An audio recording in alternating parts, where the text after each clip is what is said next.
여러분, 우리 이제 그 생산관리 요약 정리를 한번, 전체 한번 요약 정리, 핵심 정리에 대한 것들, 강의 자료로, 그 다음에 교재로 제가 수업 때 진행한 것을 핵심적으로 좀 정리를 한번 하겠습니다. 일단 생산관리의 발전 과정에서 쭉 중요한 것이 바로 뭐냐면 호환성 부품에 대한 이 첫 단계입니다. 그래서 호환성 부품, 그래서 엘리트니가 이 총부 표준화에 대한 부분들, 요 부분 정리를 좀 잘 하시면 좋을 것 같아요. 이게 제가 핵심적이고 중요한 파트 부분들을 이제 체크 표시를 좀 하도록 하겠습니다. 그래서 과학적 관리 생산 이론의 두 번째 단계. 여기도 여러분들 꼭 좀 정리해가지고, 이 과학적 관리법이 지대한 영향을 미쳤기 때문에 생산 관리 측면에서 그런 측면에서의 이 특징을 정리하는 것은 아주 중요합니다. 그래서 어쨌든 그런 측면에서 여러분들이 꼭 과학적 관리법은 학습할 수 있도록 간단하게 요약을 정리가 돼 있으니까 그것들을 중심으로 핵심적인 내용들을 좀 학습하면 좋을 것 같습니다. 여기에 테일러의 과학적 관리법이 다 여기에 연결되는 내용들이니까 꼭 한번 볼 수 있도록 정리를 잘 부탁드리겠습니다. 그 다음에 여기 뭐 헬리포드 현대적 대량 생산의 이 생산 시스템의 완성 단계라고 이제 할 수 있죠. 이미 100여 년 전에 완성했다. 이게 이 헬리포드가 만든 컨베이어 벨트 시스템도 잘 정리할 필요가 있습니다. 이것도 생산 시스템에 대한 것들은 여러분 잘 정리를 하는 게 좋아요. 예. 여기에서는 SQC 이론이 이제 2차 세계대전을 겪으면서 이제 세 명의 학자가 중요하다 그랬죠. 슈와트, 학문적 토대를 다 만들고, 두 번째, 에드워드 데밍, 산업체 보급하고, 세 번째, 조셉 주란, 집대성하고.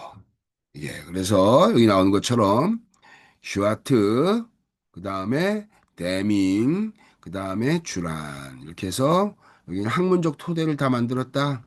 학문적 기반을 이제 완성한 사람이 슈와트다. 통계학자. 이 사람의 슈와트의 연구 파트너이자 제자였던 에드워드 데밍은 이제 어떻게 되냐? 산업체 보급.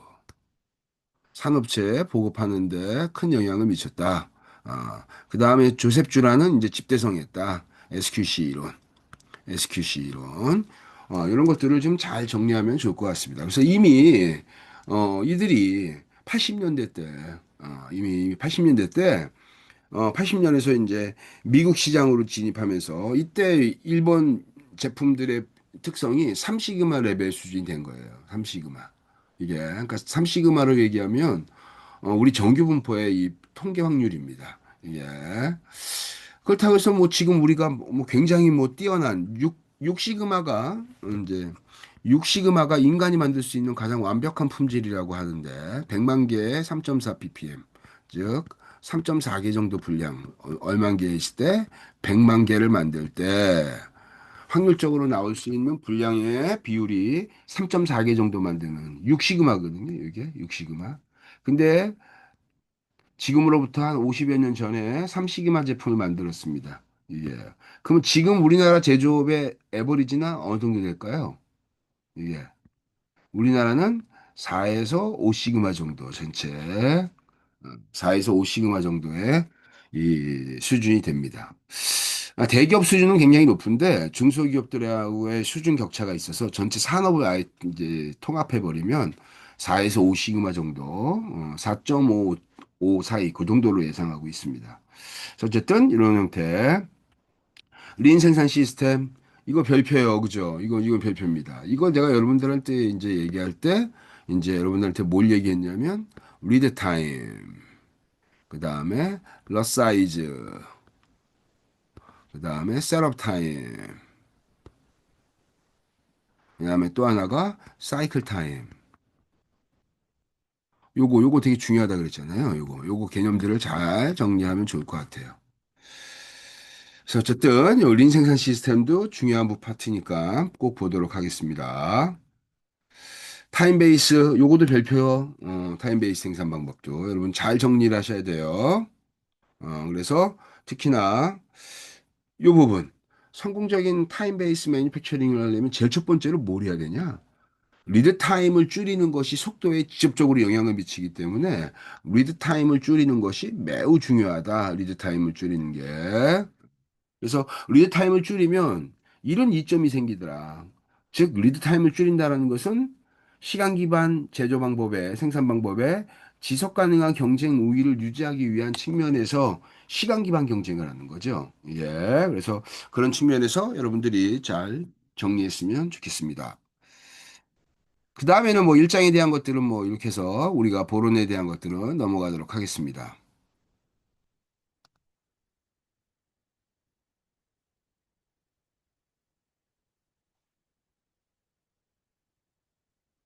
2장을 이제 우리 1장 본 교재를 한번 보도록 하겠습니다. 1장의 본 교재.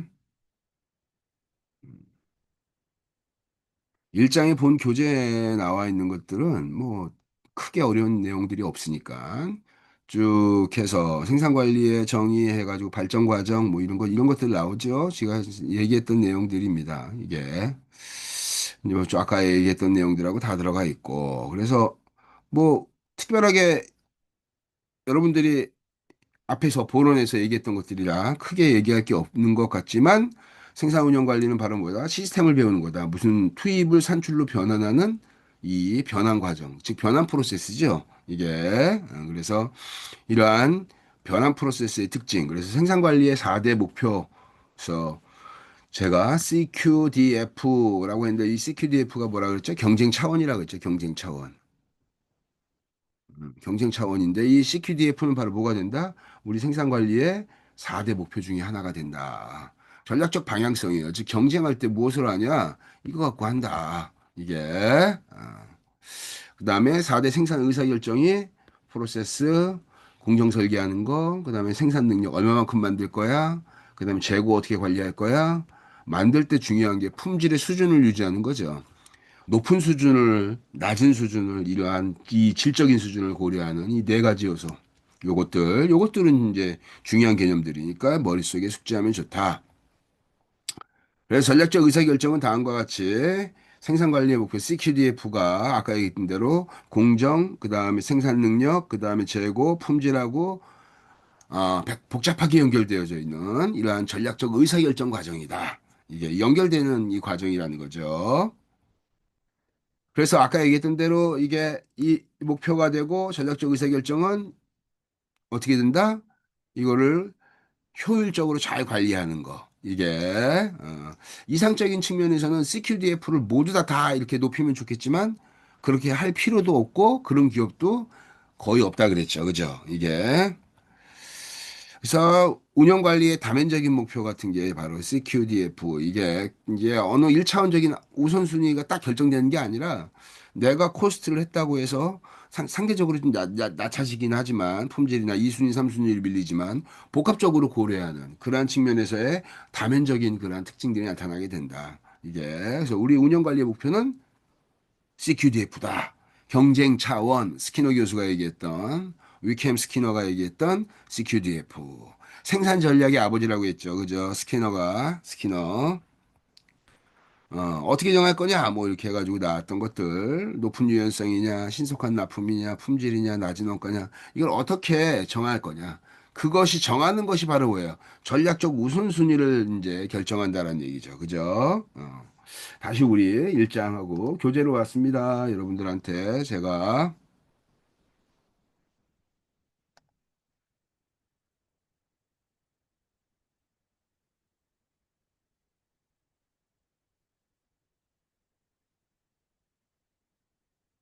아이고 화면이 공유가 안 돼 있었네요, 여러분들. 아유 제가 다시 화면을 공유 좀 해서 보도록 하겠습니다. 이 앞에 나왔던 건 다 똑같은 거고 생산 시스템에서 이거 투입을 산출로 변환하는 거다. 이게 슬라이드 5번, 여기 10번에 관련된 것들, 슬라이드 열 번째 장. 그래서 어떻게 되냐? 생산 의사결정은 4대 생산 의사결정. 이 네 가지. 그 다음에 어떻게 돼요? 생산 관리 4대 목표가 효율적으로 연결시키는 것이 전략적인 측면에서의 의사결정 문제다. 요 CQDF가 경쟁 차원이잖아요. 그죠? 이게. 그래서 우리 전략적 생산 의사결정이라는 얘기는 생산 의사결정이 네 가지와 목표가 이제 전략적으로 선택해가지고 나오는 무한 의사결정의 문제. 그래서 이 생산 의사결정에 관련된 것들도 이렇게 정리하면 될 것 같고 운영 관리의 목표, 그다음에 전략적 의사결정이라는 것이 바로 뭐냐? 이 스키너, 위켐 스키너가 처음에는 이 네 가지를 CQDF를 다 잘하면 좋을 줄 알았는데 그렇게 할 필요조차가 없다는 거죠, 기업들이.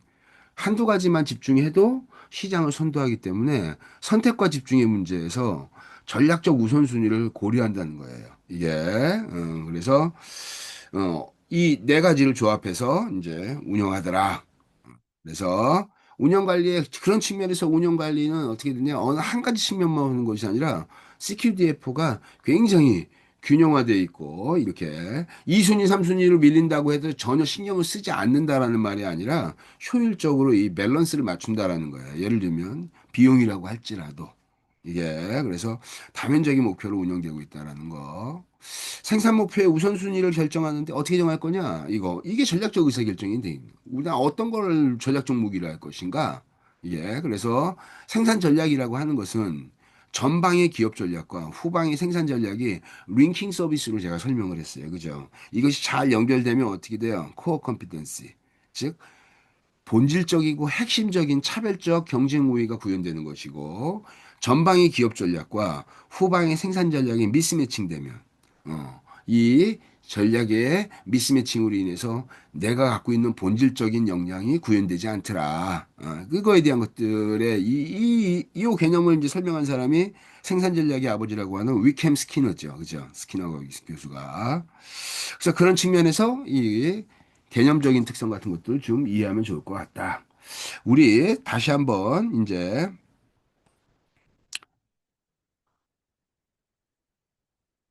교재를 한번 보도록 하겠습니다. 교재. 그래서 교재를 쭉 해서 보면, 여기 나온 것처럼 쭉, 지금 앞에는 다 넘어갈게요. 쭉, 그냥 목차니까 쭉 해서,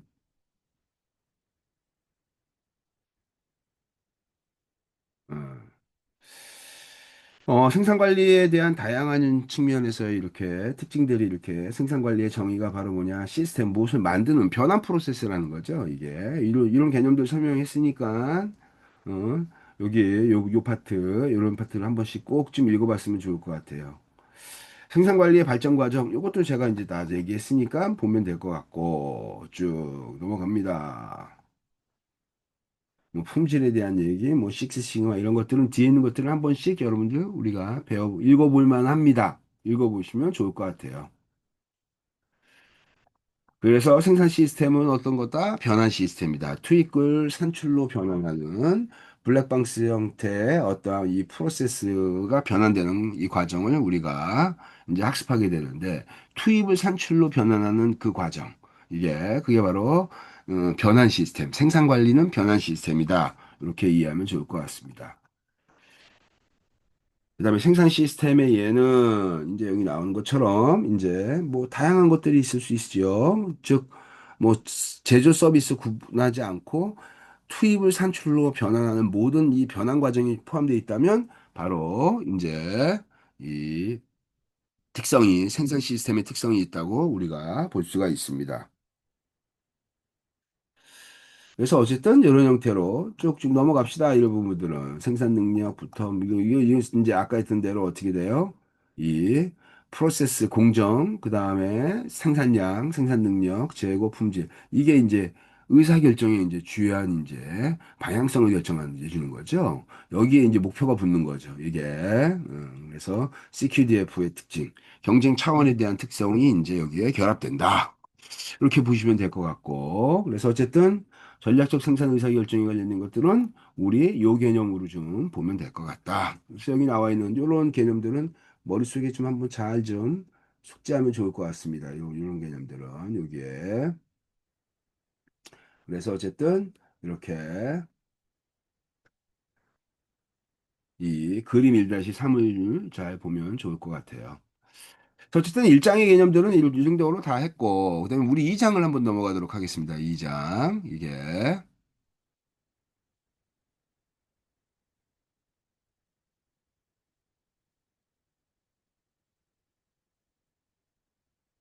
우리 2장 보론부터 다시 한번 보도록 하겠습니다. 2장 보론. 2장에서는 이제 우리가 뭘 했냐면 2장이 아이고 잘못 눌렀습니다.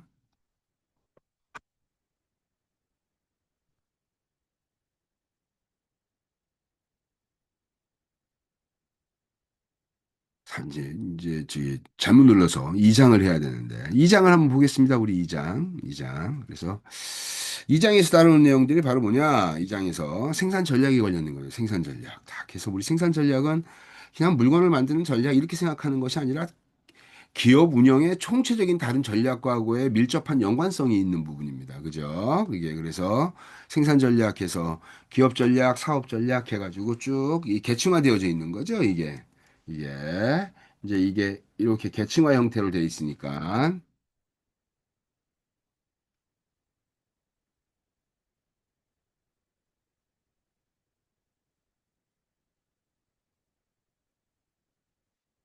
2장 보겠습니다. 2장. 그래서 2장의 생산 전략 같은 경우에는 여기 나와 있는 것처럼 기업과 사업과 기능, 이게 기업, 여기는 사업, 여기 밑에는 이제 요게 기업의 기능적인 특성이죠. 기능 전략이에요. 여기는 사업 전략이고. 그래서 이렇게 계층화되어져 있는 구조고. 요 앞에 있는 뭐가 있어요? 기업에는 여기는 산업이 있겠죠. 그죠? 이렇게. 어쨌든 그래서 이러한 수준에 대한 이 조직 수준별로 경영 전략이 이렇게 계층화된다. 이런 것들을 뭐 얘기했고. 그래서 생산 전략이란 바로 보다 전방위 기업 전략과 후방 기업 전략의 링킹 서비스 이게 어떻게 잘 연결되냐 이거에 대한 것들이라 그랬어요. 그죠? 그래서 연결고리로 착. 즉 스키너 교수는 생산 전략을 생산 의사결정과 기업 전략 간의 연결고리로 정의했다. 이게 그래서 실질적으로 코어 컴피던스 아까 내가 1장에서 얘기했던 것처럼 본질적이고 차별적인 역량은 코어 컴피던스는 이거는 전방의 기업 전략과 후방의 생산 의사 결정에 이 연결이 잘 되어 있는 기업들이 그것이 이제 바꿔 얘기하면 내가 갖고 있는 전략적 이점을 기업의 전방의 기업 전략으로 활용한다는 얘기죠. 그래서 내가 수업 시간에도 얘기했지만 영어를 잘해? 그러면 대학교 입학할 때 영어 점수에 이걸 갖고 가점을 받을 수 있는 것이 전략적 의사결정이고 수학을 잘하면 수학을 무기로 쓰는 거고 이렇게 즉 후방의 본질적인 특성을 어떻게 되냐? 기업의 전략적 무기로 활용한다. 이게 뭐 너무나 당연한 얘기인데 이 당연한 이 원칙이나 이러한 개념을 하지 못하는 기업들이 상당수다. 이게.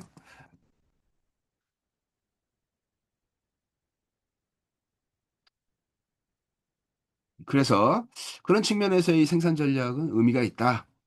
그래서 아까 얘기했던 대로 기업의 목표, 기업이 어떠한 전략을 수립하기 위해서 기업의 비전과 사명이나 이런 것들을 정하고 이제 목표를 그거를 달성하기 위한 밑으로 내려갈수록 어떻게 구체화되는 거죠. 그래서 CQDF 이거 달성할 겁니다. 그러면 어떻게 해야 되는데 의사결정 또 공정 물건 만드는 방법, 생산량, 그다음에 재고 품질 이것들하고 어떻게 연결할 거야. 그래서 이제 내려오는 게 이제 바로 뭐냐면 기능적 전략하고의 결합입니다. 그래서 이러한 것들을 오랜 동안 기업 경영을 하면서 어떻게 돼요? 일관된 패턴의 의사결정이 나타나게 되는데 그것이 바로 뭐다? 그것이 생산 전략이다. 즉, 이 생산 전략에는 뭐가 담겨 있다? 우리가 잘하는 이 차별적인 이 본질적인 특성하고 그것을 목표로 해서 기업 전략에 이러한 것들하고 연결되는 연결고리의 특성으로 이제 설명했다 그랬잖아요. 그 부분을 이제 이 그림으로 이제 보면 충분히 이해할 수 있는 내용이라고 할 수가 있어요. 수기 넘어갑시다. 이런 것들, 뭐, 저원가, 차별화, 집중화 전략. 그래서 제가 이거 본원적 전략 세 가지 했고, 경쟁 세력 모델, 뭐, 이런 것들도 다 간단하게 얘기를 다 했습니다. 그래서 요게 바로 요게 바로 뭘까요? 이게 경쟁 차원이네요. 경쟁 차원, 이런 것들. 주문 획득 요건과 주문 자격 요건. 이거 오더. 주문을 계속 시장 내에서 고객을 획득하는 오더 위너. 또 하나 어떻게 돼요? 오더에 대한 퀄리파이어. 요거는 시장 진입하기 위한 식당을 음식을 팔아요. 식당에서 음식을 판매하는 거야. 그러면 최소한 식당에서 음식을 팔려면 반드시 지켜야 될 몇 가지 기준 같은 것들이 있죠. 그죠? 그런 것들이 시장에서 장사를 하는 사람이 가져야 되는 기본적 자질, 뭐 시장 진입에 대한 필수적인 요건, 이게 이런 것들이요. 그러니까 음식점이니까 바로 뭐예요? 남한테 음식을 파니까 청결, 위생. 이거는 청결하고 위생이 좋다라고 해서 만족도가 증가한다든지 뭐 고객이 그냥 막 버글버글하게 그 가게에 온다든지 그렇지는 않잖아요. 그죠? 사람한테 뭐 음식을 팔면서 깨끗하고 문제없는 깨끗한 이렇게 위생 청결 관리 같은 거 하는 거는 그건 당연하다. 그죠? 그러니까 일종의 자격 조건 같은 거예요. 이게. 그다음에 오더 위너 같은 경우는 어떻게 돼요? 시장 내에서 경쟁자한테 이길 수 있는 본질적이고 차별적인 무기가 되겠죠. 그죠? 이 차별적인 무기를 계속해서 이제 활용한다는 뜻이에요. 이게. 그래서 그런 측면에서 우리 요것들을 이제 이해하면 좋을 것 같습니다. 그래서 힐 교수가 얘기했던 오더 위너, 오더 퀄리파이어 이런 것들. 전략적 생산 의사결정 이 네 가지 요소 이거 아까 얘기했던 거 쫙 이게 요거하고 앞에 뭐가 있죠? C, Q, D, F 얘가 어떻게 연결되냐 이거죠? 그게 생산 전략적인 의사결정이에요. 그게요. 이 생산 능력에서 이 생산 능력 그다음에 프로세스, 재고, 품질 그다음에 CQDF 이런 것들 목표와 그것들을 구체화시킬 수 있는 의사결정의 과정이 결합된다 그랬잖아요. 그죠? 그래서 어쨌든 그런 측면에서 전략적인 생산 의사결정의 개념은 CQDF와 의사결정이 네 가지. 공정, 물건 만드는 방법, 생산 능력, 몇 개 만들 거야, 생산량, 재고 어떻게 운영할 거야, 그 다음에 품질의 문제, 수준의 문제, 이런 것들을 효율적으로 잘 연결시키는 것이 전략적인 측면에서 중요하다라고 앞에서도 얘기했고, 이런 것들 한 번씩 읽어보면 좋을 것 같습니다. 뭐 타 전략과의 연계성, 즉 생산 능력은 단순히 물건을 만드는 전략으로 끝나는 것이 아니라 다양한 전략하고의 연계성이 있어요. 왜 원가 우위 전략을 쓰고 있는데 마케팅에서 어떻게 돼요? 이 마케팅에서 당연한 이 마케팅 전략하고 결합되기도 하고 이게 그 다음에 이 다양한 또 뭐 공급 능력 전략하고 연결되기도 하고 그러니까 기업의 기능적인 측면에서 다양한 이러한 기능적 전략하고 연계할 수 있는 게 바로 생산 전략입니다. 그래서 생산 전략은 본질적으로 어떻게 돼요? 기업의 총체적인 기업 활동의 본질이기 때문에 무엇을 만든다라는 것을 실체가 있는 거죠. 즉, 비즈니스 모델과 수익을 내는 실체가 있기 때문에 그것을 또 다른 것들하고의 연계가 너무나 기본적으로 필요한 것이죠. 이게 그래서 전략 측면에서 보면 뭐 공급 사슬 전략, 글로벌 생산 전략 뭐 이런 것들 뭐 너무나 많죠. 이게 그래서 뭐 최근에는 지속 가능성이나 환경의 문제 이런 것들이 이제 굉장히 기업 생산에서 되게 중요한 부분이 되고 있습니다.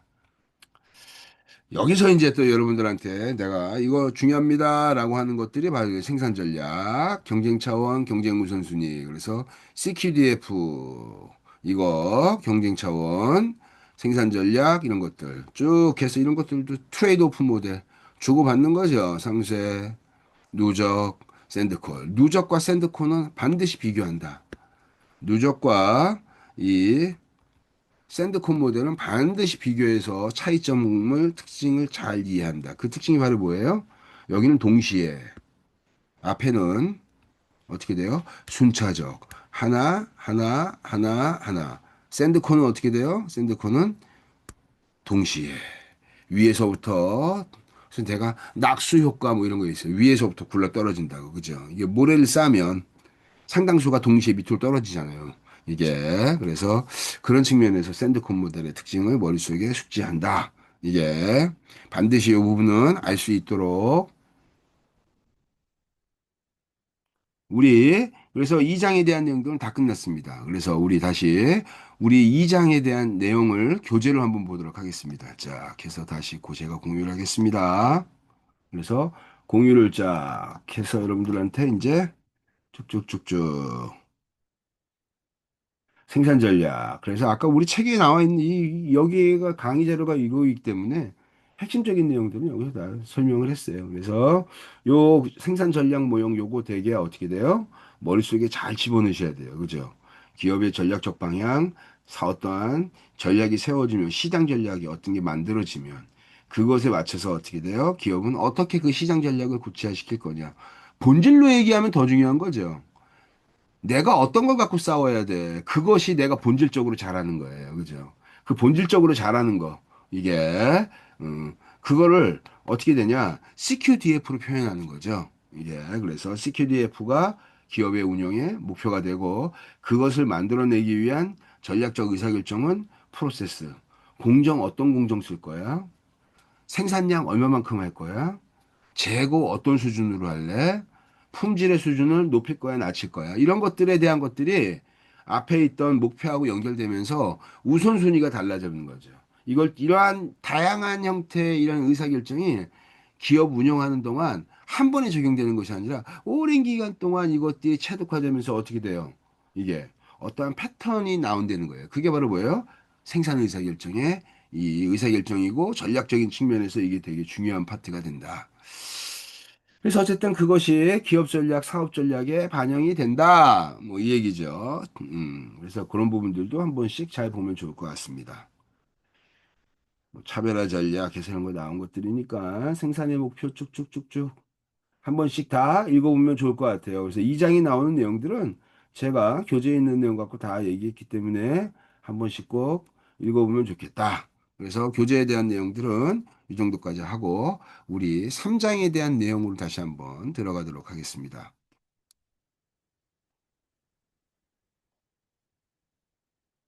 3장 우리 보론부터 한번 보겠습니다. 3장 보론.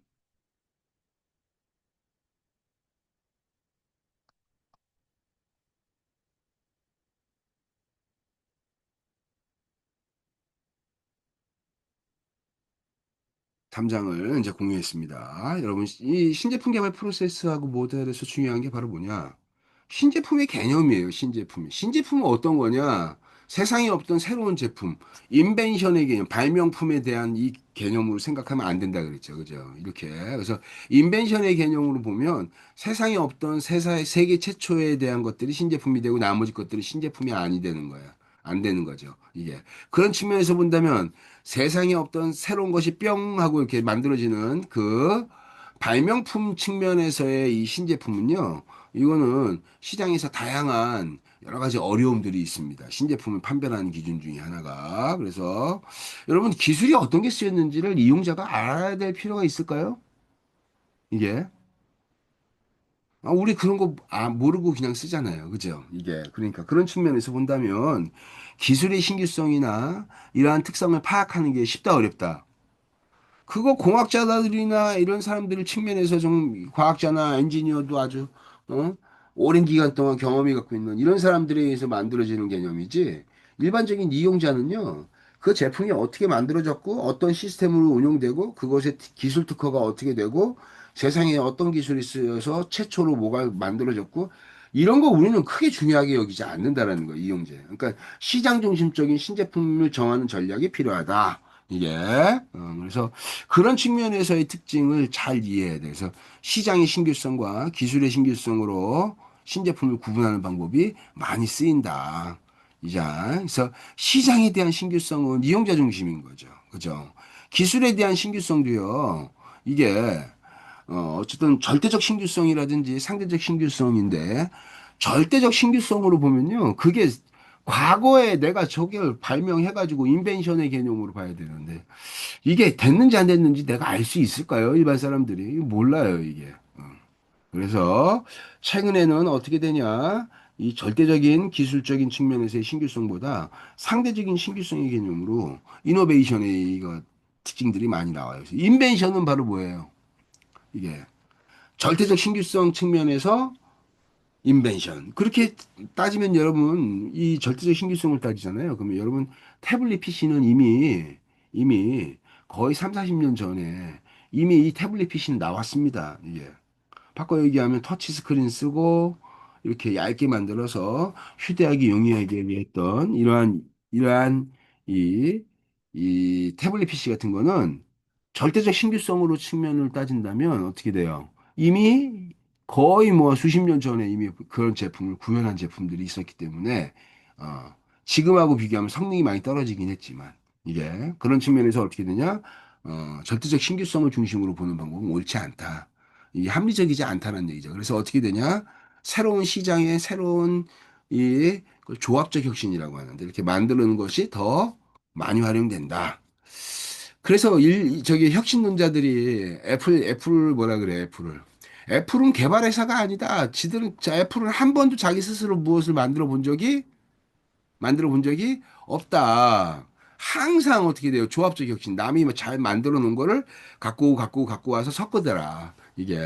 그래서 뭐 매킨토시라든지 애플 컴퓨터의 초기 모델은 다 IBM의 와프라든지 다양한 형태의 것들을 벤치마킹 해가지고 이제 만들었던 그러한 형태의 특징들이 있습니다. 그래서 어쨌든 그것도 천재들이 하는 거죠. 이게. 그래서 어쨌든 신제품에 대한 개념, 머릿속에 솔직히 잘한다. 이게. 그래서 여기에 있는 이 그래프, 이런 걸 머릿속에 좀 기억하면 좋을 것 같아요. 쭉쭉 넘어가겠습니다. 그래서 신제품 개발 프로젝트 유형 뭐 쭉 나오는데, 신제품 개발에서 중요한 세 가지 활동, 여기에 컨셉 테스트하고 제품 테스트하고 시장 테스트. 이게 신제품 만들 때 그냥 만든다라는 것 자체에 치중하는 것이 아니라 바로 뭐예요? 이게 필요할까?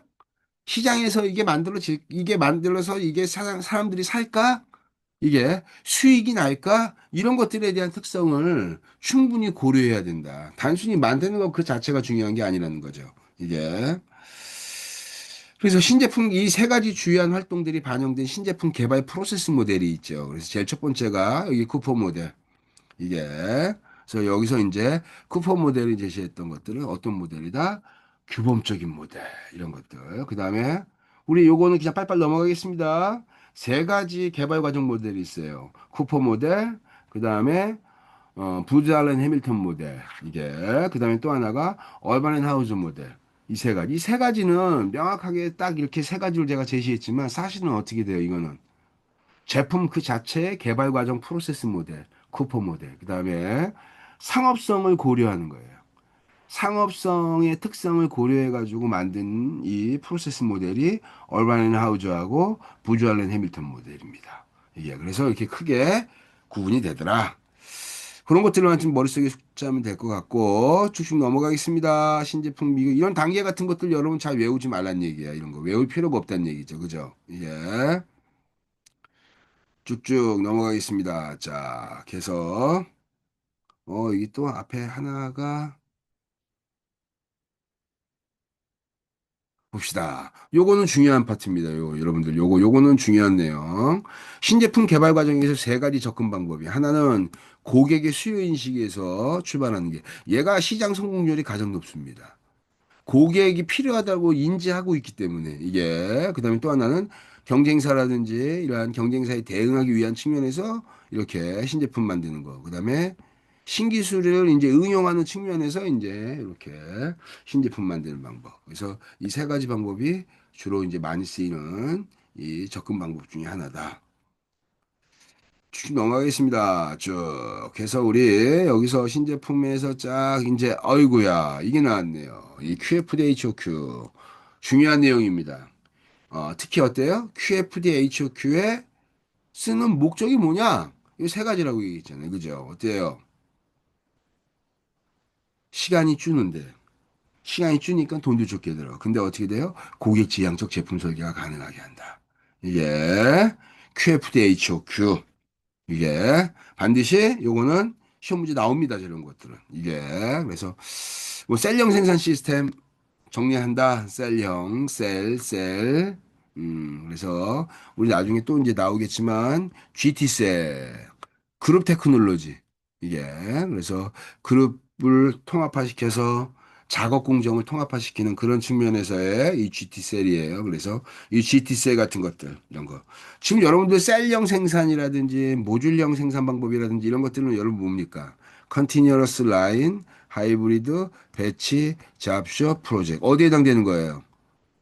셀형 생산 시스템, 그 다음에 모듈형 생산 시스템 이런 것들 다 어디에요? 하이브리드 프로세스에서 나오는 모델입니다. 이게 하이브리드에서 그래서 셀형 생산 시스템, 동시공학의 특징, 동시공학의 대표적인 방법이 바로 뭐예요? QFDHOQ, 컨커런트 엔지니어링. 이게 그래서 이 컨커런트 엔지니어링의 이러한 방법들은 중요하니까 숙지. 그래서 전통적인 설계 방법이 뭐라고요? 이렇게 일렬로 쭉 가는 거예요. 그래서 우리 제가 뭐라 그랬냐면 여기 벽이라 그랬잖아요. 그래서 오버 더 워리입니다. 이 제 신제품 개발하는 사람들이 저게 벽 넘을 수 있어? 오버 더 월, 즉 양산이라고 하는 이 벽을 넘어야 돼요.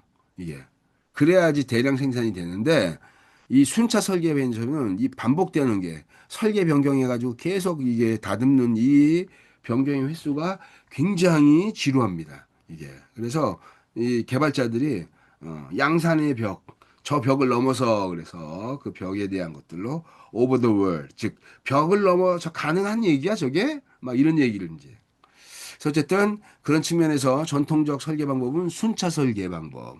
하나하나의 기능을 다 독립적으로 순서대로 이렇게 적용하는 방법입니다. 이게 동시공학은 어떻게 돼요? 라운드 테이블에 그냥 우리 신제품 개발할 때 엔지니어 개발자 그다음에 어떻게 돼요? 재무 담당 매니저 관리자 그다음에 총괄로 이제 이걸 처리하는 뭐 마케팅 뭐 제품에 관련된 마케팅 팀장 즉 기업 내부의 생산부터 마케팅 전 관련되어져 있는 직원들이 모여가지고 어떻게 돼요? 같이 브레인스토밍하고 의사결정해서 제품에 대한 컨셉부터 어떤 형태로 가야 된다 이런 것들을 이제 어, 저기 회의를 하는 거죠. 처음에는 어때요? 속도가 안 나죠. 난상 토론이니까 완전히 다 계층이 다른 거예요. 즉, 뭐 직급드나 부서나 이런 것들 심지어는 누구까지 들어옵니까? 고객까지 참여시켜서 같이 공유하고 하는 방법. 이게 바로 이 컨커런트 엔지니어링,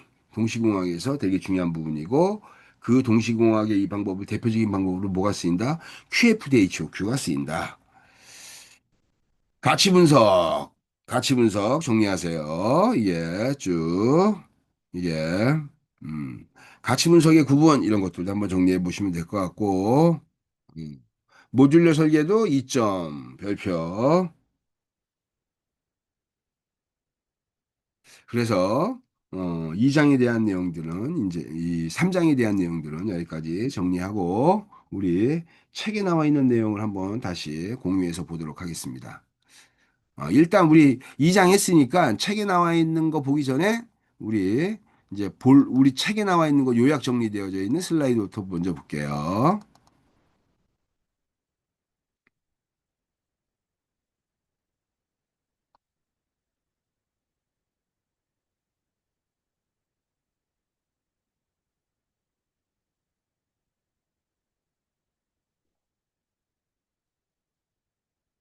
삼장입니다 그래서 3장에 제품 설계 쫙 해가지고 지금 뭐 신제품 도입 전략, 시장 지향적 전략, 기술 지향적 전략, 기능 간 협력 전략. 자, 요거 잘 정리를 하자. 요거 잘 정리하자. 그래서 개념 제품 설계 시험 테스트. 그래서 신제품 개발하는 과정 해가지고 이런 것들은 앞에서 이미 충분히 다뤘다. 지금 이제 순차적 설계는 선형적 이게 하나의 선을 해가지고 저기 A 작업, B 작업, C 작업, D 작업이 순서대로 이렇게 나오는 거예요. 양산이라고 하는 벽에. 그래서 딱 본 다음에 평가해서 안 돼, 그러면 다시 설계부터 변경 이렇게 이제. 그래서 지금 이제 동시적인 접근 방법은 어떻게 돼요? 어, 쫙 보면 마케팅, 그 다음에 엔지니어링, 그 다음에 생산 다 모였네. 그죠? 심지어 누구까지? 고객까지. 이게. 그래서 동시공학과 이러한 방법은 이렇게 차이가 있다. 공부사슬의 협력, QFD, HOQ 정리 잘할 것. 자, 이거 내가 쓰는 법도 여러분들한테 다 설명했어요. 그죠? 이거 QFD, HOQ 쓰는 거. 이게 가치 분석, 뭐 이런 것들도 한 번씩 다 여러분들 해보면 좋을 것 같습니다.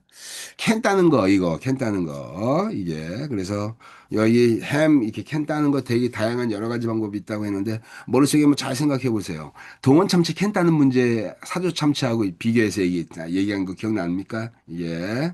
동원 참치, 참치 캔이 금속으로 되어 있는데, 손이 다친다고, 그죠? 이게. 그래서 어쨌든, 여기서 가치에 대한 것들을 어떻게 돼요? 원가를 줄이기 위한 측면에서 어떤 게 더 효율적이야? 이런 것들을. 두 번째, 원가뿐만 아니라 또 뭘 줘야 사용성을 기반으로 해야 되겠죠. 사용성을. 만약에 여러분들 이렇게 캔 이렇게 둘레에 이렇게 돌려가지고 요거를 이제 캔 옆에다가 딱 껴가지고 따는 거잖아요. 이렇게 따는 거. 중간에 이렇게 돌려가지고 따다가 딱 끊어져 버리면 어떻게 돼요, 여러분들? 난감하죠, 진짜. 그죠? 그때는 진짜 이상한 도구를 써야 되는. 요즘에는 거의 이런 걸 잘 못 본 것 같아요. 특정한 캔 보고. 큰 대용량 캔이 아닌 이상 주로 이렇게 원터치 캔이거나 이런 것들이 많이 쓰이는 것 같습니다. 그래서 어쨌든 그것도 마찬가지로 신제품 개발할 때도 신제품 개발의 목적이 어디에 있어 이런 것들을 명확하게 할 필요가 있는 거죠. 그것이 이제 이 운영하는 전략의 방향성을 결정한다고 할 수가 있습니다. 모듈러 설계 중요합니다. 모듈 설계. 내가 이런 것까지 다 설명했죠. 이게 최근에는 에코시스템에 대한 것들이 많이 논의가 되고 있다라고 해서 3장까지 이제 정리가 됐습니다. 그래서 여기까지 잠깐 하고 쉬었다가 다시 이제 보도록 하겠습니다.